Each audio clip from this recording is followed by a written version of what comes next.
All right, today we're jumping into a huge puzzle in neuroscience, one that scientists are getting closer and closer to solving, and it has everything to do with how our brains age. You know, it's a question that's probably on a lot of our minds, right? We all hope to get older with our wits still about us, but the reality is, some people stay incredibly sharp well into their later years, while others face this truly devastating decline. The work we're digging into today shines a brand new light on why that is. So you've got these two extremes. On one side, a healthy brain that, yeah, it's getting older, but it's still firing on all cylinders. And on the other side, you have a brain ravaged by a disease like Alzheimer's, a tragic loss of memory, of function, even of the brain cells themselves. Figuring out what separates these two paths is everything, and it brings us to a really important protein that's right at the center of this story. Okay, let's get into it. We've got to talk about a protein called tau. Now, for a long time, tau has been painted as this out-and-out villain in the story of brain aging.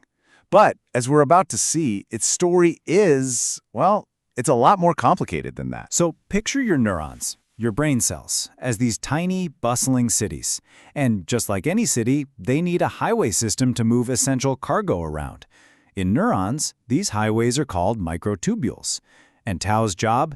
It's basically the support structure for these highways. And it's a job it does incredibly well.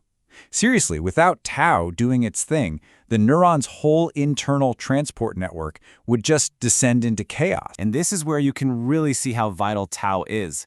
It's the scaffolding, the logistics manager, the structural engineer, all rolled into one. It makes sure the cell is stable, nutrients get delivered, and a healthy brain, tau is absolutely the hero of the story. But, and this is a huge but, this is where our hero can turn into a villain. When tau proteins go rogue, they misfold and start sticking together, forming these toxic clumps called tangles. This is the dark side of tau that we always hear about. And look, this is not some minor side effect.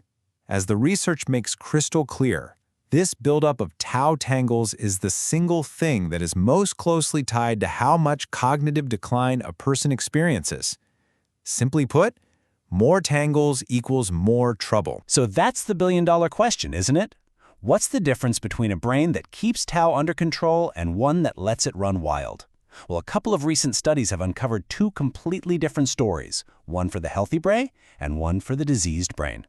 Let's check it out. It really boils down to two very different tales. For healthy aging, it's all about getting better at cleanup.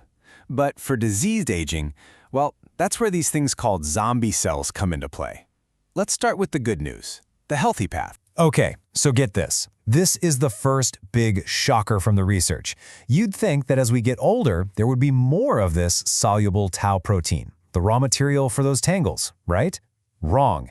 In cognitively healthy people, the level actually goes down with age. So what's going on? Well, it looks like as healthy brains age, their internal cellular cleanup crew actually starts working overtime. It gets a serious boost. This process has a name. It's called autophagy, and you can think of it just like that, the cell's dedicated sanitation and recycling department.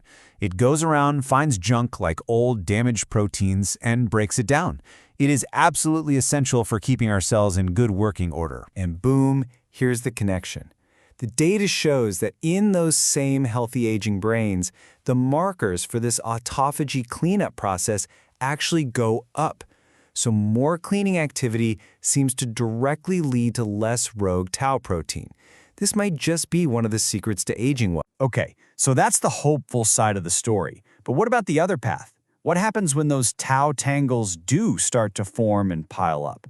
Well, they don't just sit there quietly.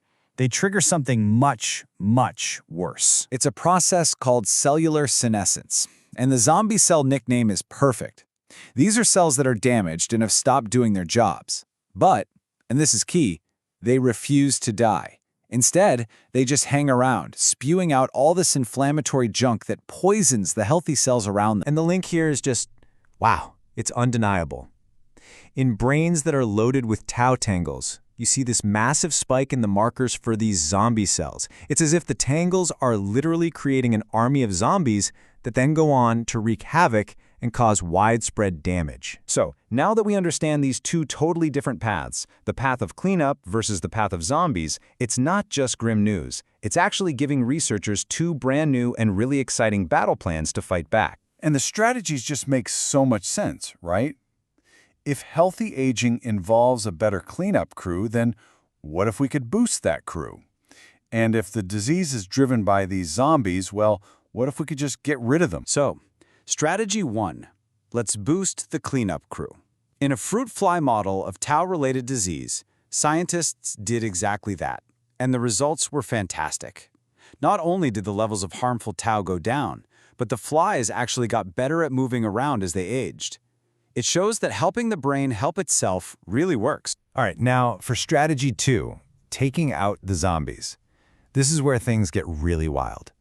Using special drugs called senolytics to clear out these zombie cells in mice led to, just look at these results. It didn't just slow things down, it actually reduced the number of tau tangles, it stopped neurons from dying, and even decreased the amount of brain shrinkage. That is a huge deal. So when you put this all together, what does it really mean? It means we might need to completely rethink how we approach brain health. It's not just about a simple search and destroy mission against tau anymore. And that's really the core takeaway here. The best approach might not be to just attack all tau. Remember, it has an important day job. Instead, it's about restoring the brain's own natural, delicate balance by supercharging its cleanup crews and by clearing out the toxic zombies that do so much collateral damage. And that leaves us with this really powerful and, frankly, hopeful idea. Maybe the future of fighting diseases like Alzheimer's isn't about finding one single magic bullet. Maybe it's about understanding and supporting the brain's incredible, built-in ability to clean, repair, and renew itself. A future where we empower the brain to heal itself. Thanks for joining me on The Explain.